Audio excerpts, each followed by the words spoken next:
Please subscribe and don't forget to press the bell icon to get notified whenever we upload a new video. For the drugs that are part of the Aushadhi program? Well, Shireen, there are many reasons. Drug regulators in several states found some medicines to be defective, contaminated, presence of foreign objects and misbranded, among other reasons for this recall. After this, the Bureau of Pharma PSUs, which is the authority implementing the Aushadhi scheme, recalled the drugs. What's also worth pointing out that the BPPI, the implementing agency itself, is facing a serious manpower issue. In fact, the position of the head of the BPPI has been vacant for some time now, and 3 CEOs have resigned in just the last 3 years, the last one being Biplab Chatterjee, who resigned just a month ago. Apart from this, the Ministry of Chemicals and Fertilizers has also launched a probe into a slew of allegations of the workings of this scheme. According to a report by the website The Print, these include financial misappropriation and excess spending, among other reasons for this sort of an inquiry. Here is another interesting piece of information from a parliamentary panel report which was released in March this year. In the last financial year, the Department of Pharma was given 74 crore rupees for the Aushadhi scheme, but only 47 crore rupees was utilized and the remaining 36% of the funds were not put to use. For this financial year, the Pharma Department sought 120 crore rupees, but the Finance Ministry, given the underutilization in last year, granted just 84 crore rupees. So it's a mixed bag of multiple issues that are, somewhere hitting the kind of performance that this Aushadhi program can do. The parliamentary panel also specifically spoke about procurement as well as the supply chain, which also needs to be strengthened for the Aushadhi to actually benefit more people. Archana, thanks very much. We're going to pick up on all of those issues. But first, let's go across to S. Ishvara Reddy, the Drug Controller General of India. Mr. Reddy, appreciate you joining us. I know you have limited time, sir. So let me first ask you about whether you are, as the regulator, looking at the quality issues that have cropped up when it comes to the Aushadhi program. We were just taking our viewers through reports that are coming in on the recalls that we witnessed over the last 4 months and in 2017. How serious is the quality issue? And what are you doing about it? Yeah, thank you. I think, as you know, the main objective of this Aushadhi is to make the drugs are available, accessible, and affordable to all the needy patients.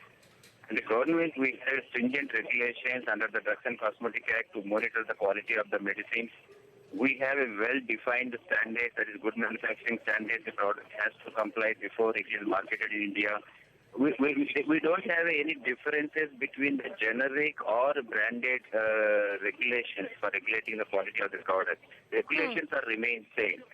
So, and also we have a standard prescribed under the Indian Pharmacopoeia where the product has to be complied with these standards before it is released by the manufacturer into the market. And as you know, recently we conducted the... But how stringently are you monitoring compliance, Mr. Reddy? That's the question. And also what we are picking up from people that we're speaking with is that there is a single-minded focus on pricing and not enough attention and emphasis on quality. So if you can give us examples, for instance, of how many audits you conduct, how many surprise audits you conduct to ensure that quality remains as per the requirement. So we have taken various measures to ensure the quality of the product and also to ensure the quality of the drugs that are moving in the Indian market. The Government of India, before year, we have conducted National Drug Survey, under which 47,000 samples have been drawn from the different parts of India, and out of which only 3% of the products are found to be not of standard quality. How many complaints has the Vigilance Center got so far, Mr. Reddy? So we are receiving almost 70,000 SAEs have been reported in the year 2017. 70,000? Yeah, because in India we have 1.2 billion population. Very less compared to any other country, the number of SAEs will be reported. You can just explain to us the 70,000 number. Yeah, 70,000 for the 1 year. These are reported by various hospitals and medical centers across India. All right, sir, I will let you go. Appreciate you joining us. That's the Drug Controller General of India, S. Ishvara Reddy there, saying that about 70,000 adverse events have been reported in the year 2017, also saying that they are trying to ensure that compliance requirements are being adhered with. But joining us now is Bijon Mishra, someone who knows what is happening on the ground. He is part of actually running a Jan Aushadhi store himself and is an activist also. Mr. Mishra, appreciate you joining us here on CNBC TV18. Let me ask you, sir, what is the experience on the ground? The government has big aspirations to take the Jan Aushadhi scheme forward. We saw what the Prime Minister had to say about the Doctor-Farmer Nexus in London, which has got doctors here up in arms. But that is a different story altogether. I don't want to focus on the Doctor-Farmer Nexus. There have been several complaints that have come to light with the execution of the Jan Aushadhi scheme, whether it's at the distribution end, the awareness end, accessibility, supply chain issues. Can you explain to us what is the situation on the ground? What is working? What is not? Shireen, I must tell you that the Prime Minister is serious to make sure accessibility of affordable medicines increases in our country and patients are able to access medicines which are affordable, and that's how the whole Jan Aushadhi scheme got launched by the government of India. Yeah. But unfortunately, the designing of the scheme, I find that there are a number of faults in it even now, which is not getting rectified. Okay. For example, the patients want to know, the medical practitioners want to know that is Jan Aushadhi having the quality which is prescribed as per the India Pharmacopoeia. Okay. Is the good manufacturing practices being adopted by the manufacturers who are being sourced in terms of procurement of medicines which are being wrapped in the packaging of Jan Aushadhi? Okay. So there is a lot of question mark raised in terms of quality. So, Mr. Mishra, and one that second. is why One second. I want to interrupt you, sir. Medical practitioners. I just want to interrupt you because you're saying that quality is a serious issue. Now, how serious a problem is that? Because if I take a look at reports, the data suggests that in 2017, there was a total of 11 recalls. 11 recalls have been made in the first 4 months of 2018, with 6 recalls between January to March. 5 recalls made in the past 20 days of April due to quality lapses. How severe is the quality issue, Mr. Mishra? You see, recall is always being seen as a good mechanism to gain consumer confidence. So recall is a good system which should come into place, but frequent recalls raise issues in terms of the credibility of the product. And that is why, the medical practitioners, they themselves are not promoting Jan Aushadhi. And when I ask them why you are not promoting Jan Aushadhi when it is so affordable, they are saying who is going to take the guarantee in terms of the outcome out of the medicine? Because we are not sure whether the quality is being adhered to, which is being prescribed as per the pharmacopoeia. So the medical practitioners hesitate because they don't want their patients to not get that outcome which is desired out of their prescription. So opening 3,000 stores is not a solution. Let me tell you that, Shireen. You see, people have to build the confidence level that they will get affordable medicines at the best quality, at those stores where they visit.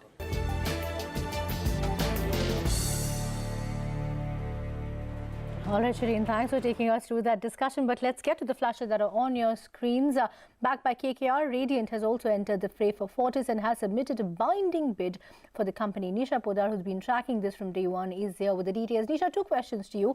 One, take us through the details of Radiant's bid. This is an unsolicited binding bid that has come in. What exactly does the bid entail in terms of payment, in terms of the assets that they're looking at? And after this, which are the final players that are there in the race which have given binding bids?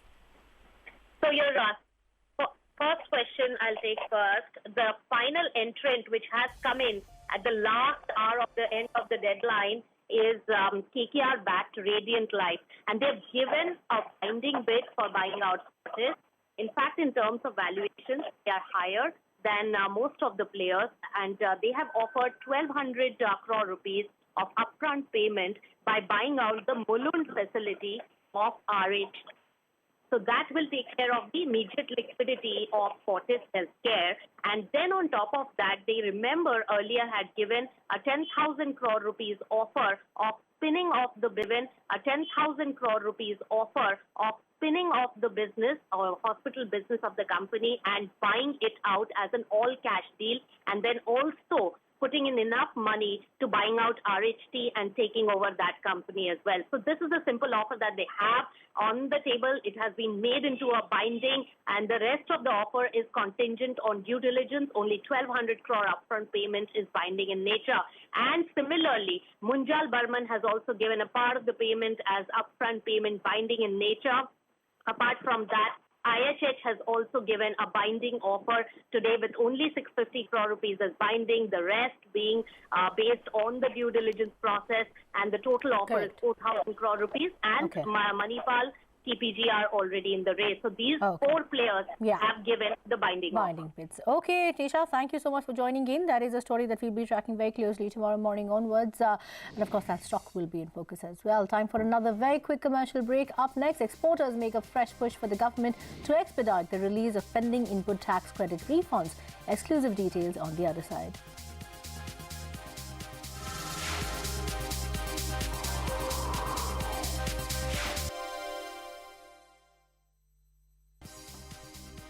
Welcome back. You're still with India Business Hour Plus. Now, with input tax credit refunds worth around 13,000 crore rupees believed to be pending, exporters have written to the centre as well as the GST Council. They have requested the government to expedite the entire process. Timji Japuria is here with exact details. Timji, what exactly are the exporters saying? And, by when can we actually expect a resolution in this case? Well, that's right. Exporters have sent a fresh missive to the government seeking further interventions when it comes to processing of stuck refunds under the GST regime.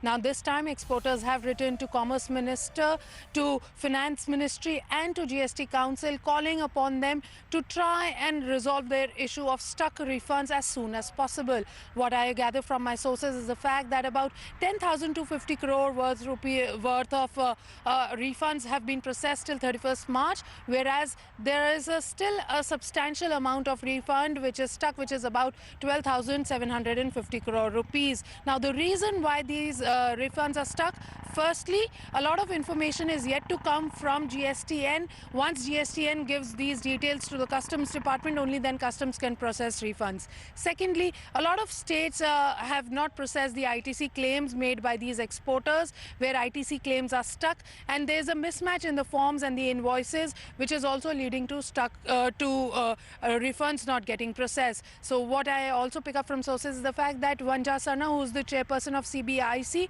has written to field formations asking her department to expedite these issues as soon as possible so that there can be faster processing of refunds. Let's see how soon exporters will get their due. But yes, as of now, again, a roadblock for exporters under the GST regime. Back to you.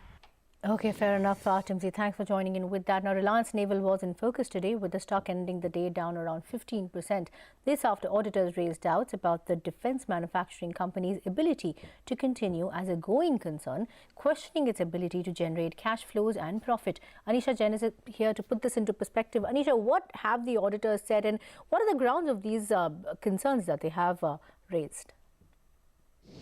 Well, yes, Reliance Naval was in focus today, given the company's auditors have questioned the company's ability to continue as a growing concern. Now they talk about the widening cash losses, how company's net worth has practically eroded as of 31st March 2018. They also take cognizance of the fact that the company's current liabilities are more than the current assets that they have. And they also take note of the fact that there are winding up petitions that have been filed by creditors in the court of law, as well as the ongoing NCLT hearing regarding a plea that has been put up by IFCI. Now, why this has all happened is because the company's debt is actually huge at 11,000 odd crores, which is nearly double from the levels that we saw last year of around 5,500 odd crores. Also, the fact that the company's top line is depleting is really not helping because the company's top line is just 450 crores versus a finance cost of 750 crores. So all of this really made the auditors raise the red flag as far as Reliance Naval is concerned. Back to you. Okay, fair enough. Of course, we'll have to see how things progress here on from a stock as well as operational perspective. Anisha, thanks for joining in with that. We will take another very, very short commercial break. But on the other side, a special conversation with hotelier Keshav Suri, who has filed a plea in the Supreme Court against Section 377.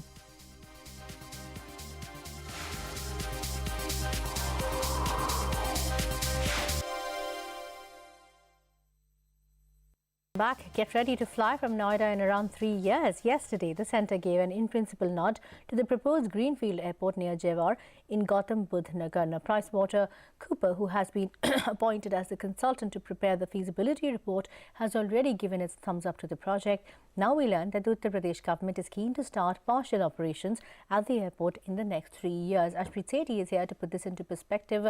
Ashpreet, NCR all set to get a second airport soon.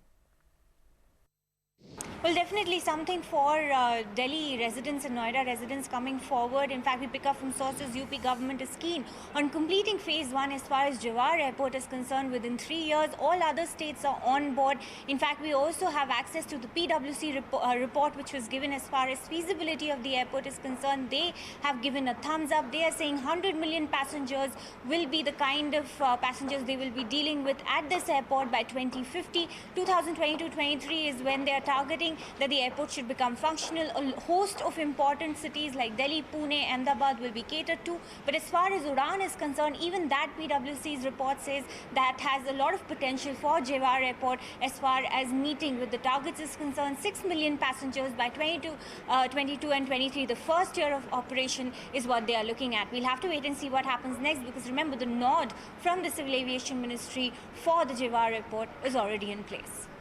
Oh yes, it is. Thanks Ashpreet for joining in with that. Now yesterday the Supreme Court issued a notice to the government asking it to clarify its stand on the section 377 of the Indian Penal Code within a week. Now this after hotelier Keshav Suri moved the apex court urging it to scrap section 377. In his petition, Suri said that the section cannot apply to consenting adults. He has sought a direction to declare the right to choice of sexual orientation as a fundamental right as per the Constitution of India. Shireen caught up with the Executive Director of Lalit Hotels. Here's an excerpt of that interview. The Supreme Court has now issued a notice to the centre asking the centre to respond. But for the benefit of our viewers, Keshav, take us through the main prayers in your petition. Well, I mean, there are a lot. I would highly recommend everyone to have a look at have a read of it if they can. Most of the points, of course, I have talked about it being a basic human right issue, and now also the fact that the privacy law has come into place, so there is no business of getting to know who a person is sleeping with. But I've sort of brought in a new angle of the pink rupee or the pink dollar and the economic aspects of discrimination against the LGBTQ community, how it's affecting the GDP growth, how homophobia is actually bad for a country as per the World Bank's reports, and basically how there are so many businesses that have been formulated through the LGBTQ community, you know, whether it is in different spheres and industries. So I've just sort of brought in that angle, that because at some point, and also sort of paved the way of what happens next. First step is getting, you know, section 377 changed, but the next step is what happens next. You know, there are equal rights that need to be fought for too. So that's the sort of, you know, angle that I'm putting in my writ petition. Yeah, that's a very critical point, and of course we will see perhaps more movement on that in the next few days. But with that, we're completely out of time on this edition of India Business Hour Plus. Many thanks for watching. Have a good night.